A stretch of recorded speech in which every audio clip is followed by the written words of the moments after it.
या महाराष्ट्रामध्ये घटनाबाह्य सरकार आहे, बेकायदेशीर आणि अत्यंत अघोरी पद्धतीनं सत्तेवर आलेलं सरकार आहे।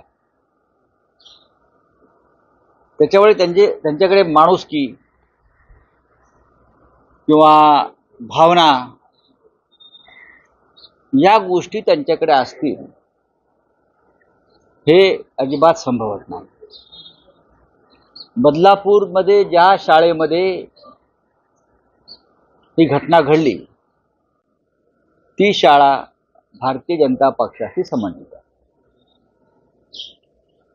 दुर्दैवानं ही दुसऱ्या कोणत्या पक्षाशी संबंधित असते, म्हणजे ते ट्रस्टी असतील, संस्थेचे चालक असतील, काँग्रेस, शिवसेना, आम्ही राष्ट्रवादी काँग्रेस, अन्य कोणी, तर देवेंद्र फडणवीस आणि त्यांचं महिला मंडळ हे त्या शाळेच्या पायरीवर जाऊन फटकल मारून बसले असते, बोंबा मारत।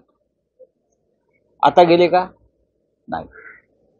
किंवा मधल्या काळामध्ये योगींचं राज्य जे सुरू आहे, बुलडोझर राज्य, तसे काही ठिकाणी अशा गुन्ह्यानंतर बुलडोझर चालवण्याचं काम मिंदे सरकारने केलं। मग हे बुलडोझर बदलापूरला का नाही गेले हा एक प्रश्न आहे। मी असं म्हणत नाही की बुलडोझर गेलेच पाहिजे, पण तुम्ही यापूर्वी अशा गुन्ह्यात जरब बसावी म्हणून बुलडोझर चालवलेत त्या जागांवर। जनतेचा काल उद्रेक होता आणि याला पब्लिक क्राय म्हणतात कायदेशीर भाषेत।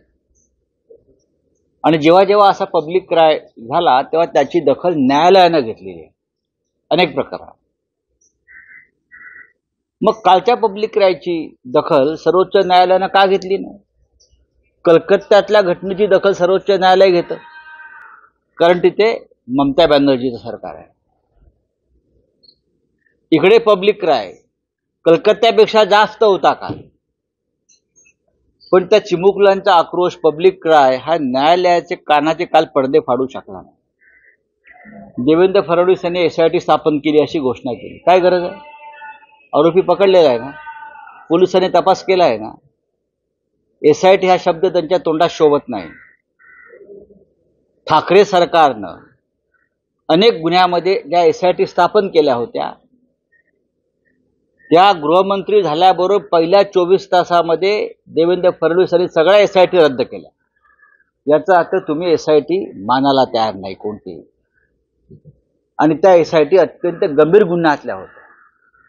माननीय उद्धव ठाकरे यांनी स्थापन केलेल्या एसआयटी भ्रष्टाचार किंवा अशा प्रकारचे खटले। त्यानंतर आपले सन्माननीय मिंधे मुख्यमंत्री यांनी खटला फास्ट ट्रॅकवर चालेल वगैरे वगैरे अशा घोषणा। काय असतं फास्ट ट्रॅक? या घटनाबाह्य सरकारचा खटला फास्ट ट्रॅकवर चालला पाहिजे। तिथे हे सर्वोच्च न्यायालयावर दबाव आणून तारखांवर तारखा पाडतात। बलात्कार जसा अबलेवर होतो तसा राज्यघटनेवर सुद्धा होतो, आणि महाराष्ट्रातलं सरकार हे राज्यघटनेवर बलात्कार करून निर्माण झालाय। हा खटला त्यांना फास्ट ट्रॅकवर नको आहे। त्यांच्या तोंडी सुद्धा फास्ट ट्रॅकची भाषा शोभत नाही। आता विषय राहिला कालच्या घटनेचा आणि सरकारच्या मानसिकतेचा। सरकारची मानसिकता ही प्रधानमंत्री मोदींची मानसिकता आहे। हे मी अत्यंत जाणीवपूर्वक बोलतो आहे। जे प्रधानमंत्री कर्नाटकात एका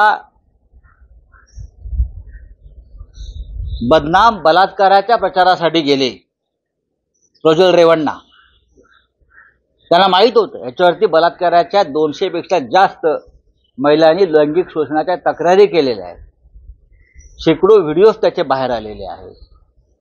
तरीही प्रधानमंत्री नरेंद्र मोदी ज्या प्रज्वल रेवण्णाच्या प्रचाराला जातात, त्याचं कौतुक करतात, त्याला कॅरेक्टर सर्टिफिकेट देतात,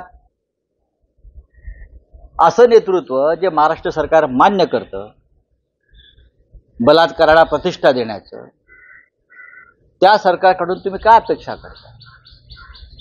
आणि म्हणून बदलापूर मधल्या जनतेनं जो आक्रोश केला तो निंदे सरकारविरुद्ध होता,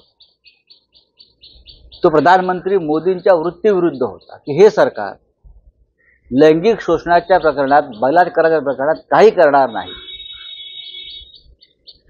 करणार नाही आणि शेवटी गुन्हेगारांना वाचवलं जाईल. या उद्रेकातून जर लोक रस्त्यावर उतरले असतील तर तुम्ही त्या लोकांना गुन्हेगार ठरवता, त्या लोकांवर खटले दाखल करता. काय करताय तुम्ही महाराष्ट्राचे अब्रू काढताय. आम्ही असं ठरवलेलं आहे, आज आमचे अनेक कार्यकर्ते, महिला कार्यकर्ते बदलापूरला जातील, पण महाविकास आघाडी म्हणून चर्चा सुरू आहे, अजून निर्णय झाले. महाविकास आघाडी म्हणून महाराष्ट्रात या प्रकरणानंतर महिलांच्या सुरक्षेसाठी काय करता येईल, आवाज कसा बुलंद करता येईल या अबलांचा, यासाठी विचार विनिमय सुरू आहे. माननीय उद्धव ठाकरे जे असतील किंवा काँग्रेस राष्ट्रवादीचे प्रमुख नेते असतील त्यांच्यामध्ये विचार विनिमय सुरू आहे आणि तुम्हाला लवकरच त्या संदर्भात आम्ही माहिती देऊ. असं म्हणतायत की विरोधकांनी काही माणसं त्या सगळ्या गर्दीमध्ये घुसवली आणि त्यांनी ती गोंधळ घातला.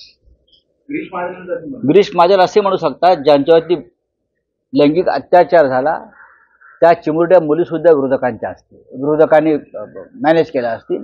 गिरीश महाजन यांचं डोकं फिरलेलं आहे. निदान अशा प्रकरणात तरी अशा माणसांनी राजकारण करू नये. याच्यामध्ये विरोधकांचा काय संबंध आहे? त्या शैक्षणिक संस्थेमध्ये लैंगिक शोषण झालं, त्या मुली किती लहान आहेत, तुम्ही त्यांचं वय पहा. तुम्ही त्यांच्या पालकांची तक्रार तुमचे पोलीस घ्यायला तयार नाहीत, पोलिसांवर दबाव येत होता, याच्यावर का बोलत नाही तुम्ही? आणि म्हणून माझा सर्वोच्च न्यायालयावरती आमचा आक्षेप आहे आणि मोदींवरती आक्षेप आहे. जे मोदी बलात्कारांच्या प्रचाराला जातात ते गिरीश महाजन त्यांचेच हस्तक आहेत. गिरीश महाजन त्यांचेच हस्तक आहेत, फडणवीस त्यांचे हस्तक आहेत. जे प्रधानमंत्री 200 बलात्काराचे आरोप असलेला प्रज्वल रेवण्णाच्या प्रचाराला जातात, त्याला शाबासकी देतात, अशा प्रधानमंत्र्यांचे हस्तक आहेत सगळे हे महाराष्ट्रामध्ये बसलेले. तुम्ही गिरीश महाजनकडून काय अपेक्षा करताय? गेल्या अनेक दिवसांपासून या घटना वारंवार घडत आहे. त्यातच हा काल बदलापूरमध्ये झालेला उद्रेक, असं वाटत नाही का पुढे येणाऱ्या काळात सर्वोच्च न्यायालयानं तटस्थपणे काम करायला हवं. पश्चिम बंगालमधल्या घटनेची दखल घ्यायची आणि महाराष्ट्रातल्या घटनेची दखल घ्यायची नाही. बरं, सर्वोच्च न्यायालयानं राज्यघटनेचं पालन करायला शिकलं पाहिजे. बांगलादेशमध्ये सर्वोच्च न्यायालयात थोडी लोक घुसले, उद्रेक झाला आणि सर्वोच्च न्यायालयात तोडफोड झाली आणि सर्वोच्च न्यायालयाच्या न्यायाधीशांना राजीनामा द्यावा लागला पब्लिक क्राय पुढे.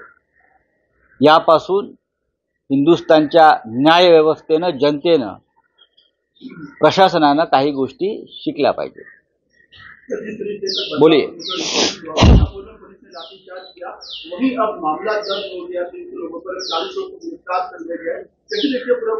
देखिए, महाराष्ट्र में और क्या हो सकता है? अगर एक पब्लिक क्राई हुआ है बलात्कार के खिलाफ, 2 छोटी बच्चियां हैं जिनको समझ भी नहीं कि हमारे साथ कौन सा घिनौना अपराध किया है,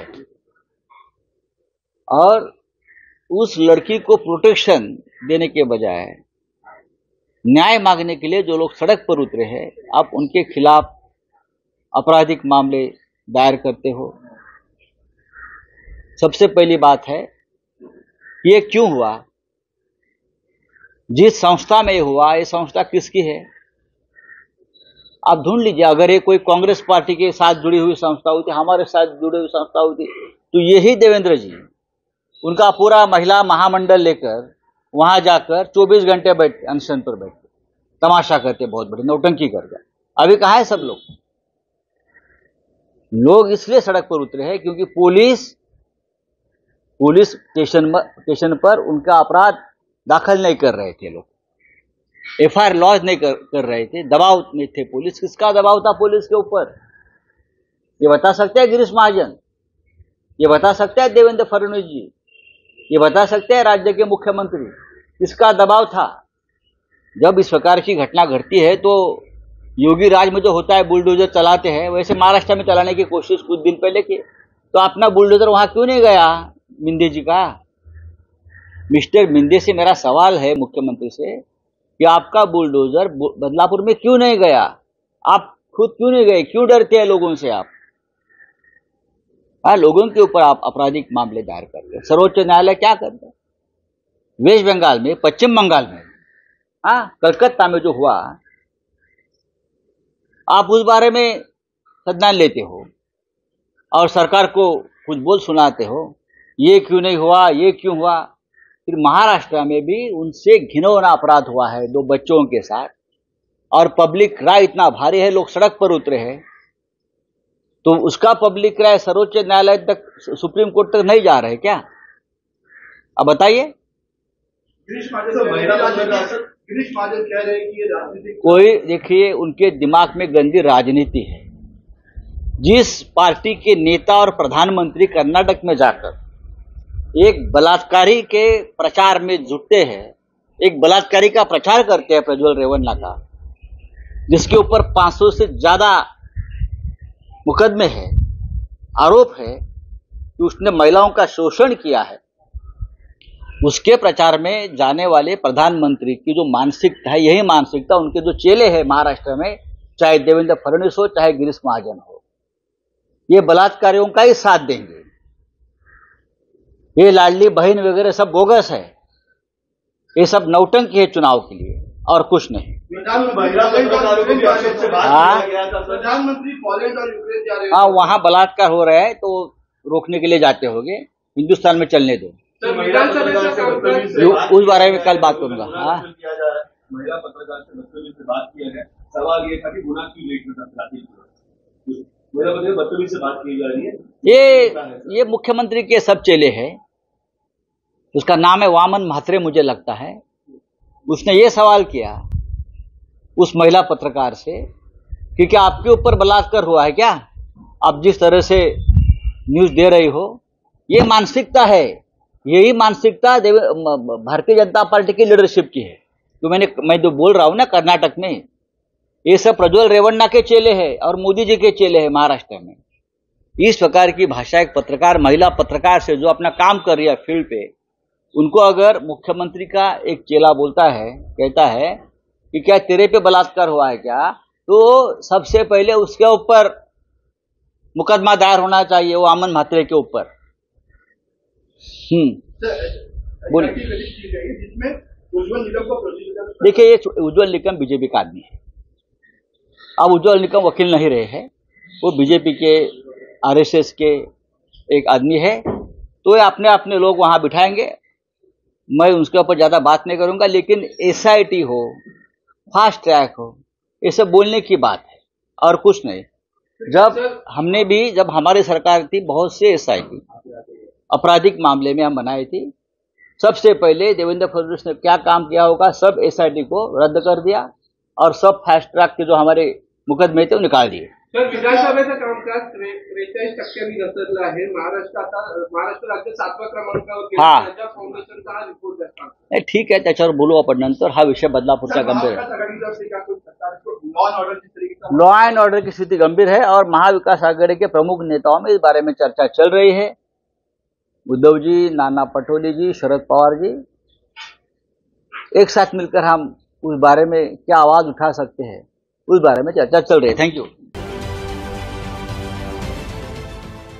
देश विदेशातील प्रत्येक घडामोडींचे लाईव्ह अपडेट मिळवण्यासाठी आता साम टीव्हीच्या सर्व सोशल मीडिया प्लॅटफॉर्मला लाईक, फॉलो आणि सबस्क्राइब करा।